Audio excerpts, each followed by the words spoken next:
Welcome to StockInvest YouTube channel and this ETF report for QQQ. The report was first published on our website Friday, September 23, 2022, but this is a more detailed version. Our aim is to help you answer the question, should I buy or sell QQQ? In this video, you will get insight into the technical and fundamental situation and future price predictions. Please remember to subscribe, hit like and notification bell so you will be first to know when we post a new updated video.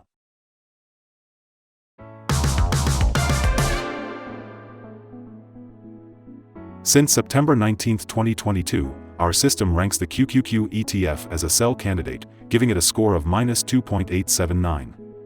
In this period the stock has had a loss of -5.34%. This is an average return of -1.07% per day since first recommended.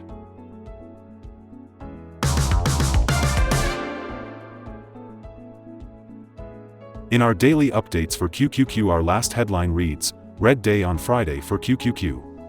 The QQQ ETF price fell by -1.63% on the last day, Friday, September 23, 2022, from $280.07 to $275.51. It has now fallen 5 days in a row. During the last trading day the ETF fluctuated 2.14% from a day low at $272.02 to a day high of $277.85. The price has fallen in 7 of the last 10 days and is down by -10.28% for this period. Volume has increased on the last day by 12 million shares but on falling prices. This may be an early warning and the risk will be increased slightly over the next couple of days. In total, 74 million shares were bought and sold for approximately $20.46 billion. In the last 52 weeks, the highest price of the ETF was $408.71, and the lowest price was $269.28. Right now the price is 32.59%, or $133.20, below 52-week high at $408.71, which also is all-time high for the ETF.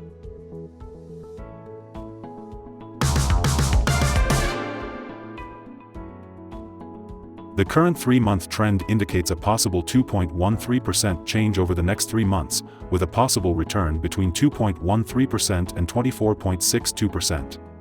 The 12-month trended indicates a -25.90% change over the next 12 months with a possible return between -35.17% and -13.79%. This equals a price between $178.60 and $237.53 after a year.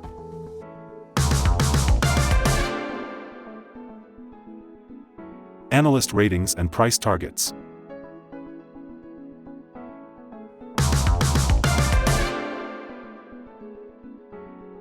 In this section we will give you some information about signals found for QQQ. We will start with the general picture before we move on some of the most famous indicators and signals that will give you a deeper and better understanding of the trading possibilities in the ETF.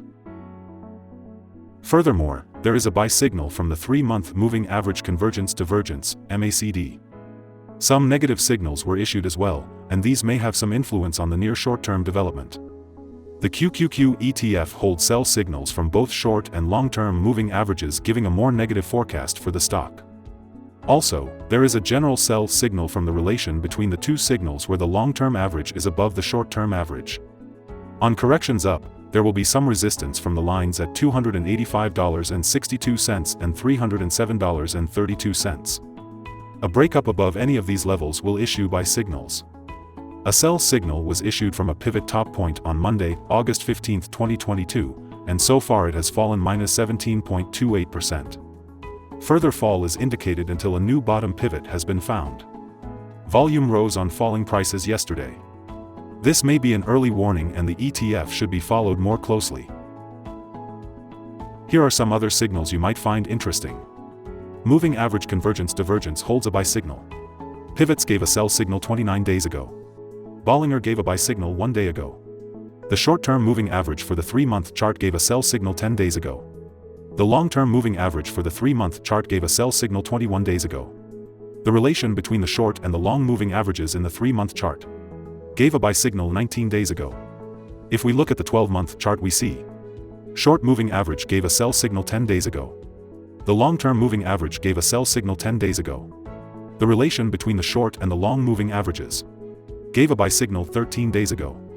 Remember to go to our page at StockInvest.us if you want to find more signals.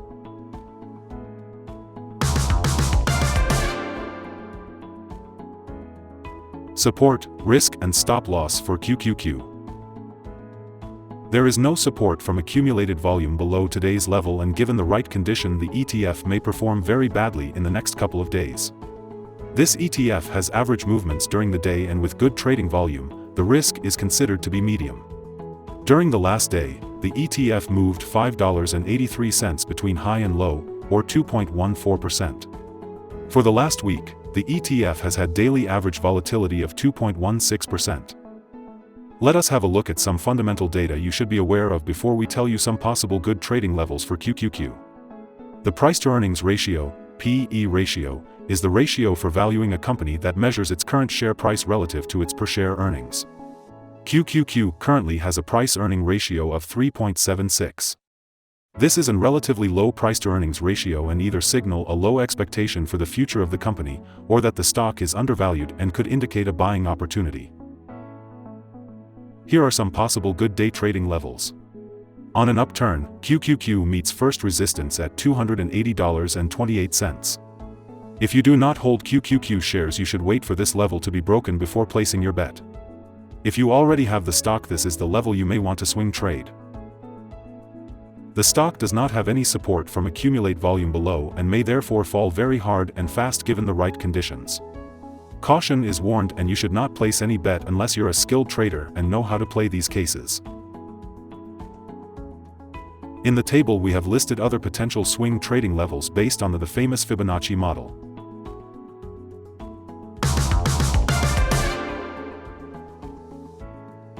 We hold a negative evaluation for this ETF, no stop loss set. Is QQQ ETF a buy? The QQQ ETF holds several negative signals, and despite the positive trend, we believe QQQ will perform weakly in the next couple of days or weeks. Therefore, we hold a negative evaluation of this ETF. After analyzing the volatility and movements for the last trading day, our systems find that the current price is overvalued. For the trading on Monday 26th, we expect QQQ to open down -38 cents and start trading at $275.13. We remind you that trading involves a high risk of losing money, and that you should speak with a financial advisor before buying or selling any securities. You should not base your investment decision upon StockInvest.us. By using the information you agree and are held liable for your own investment decisions. That's the end of this video. Thanks for watching. And remember to subscribe to the channel to get all the latest videos and updates.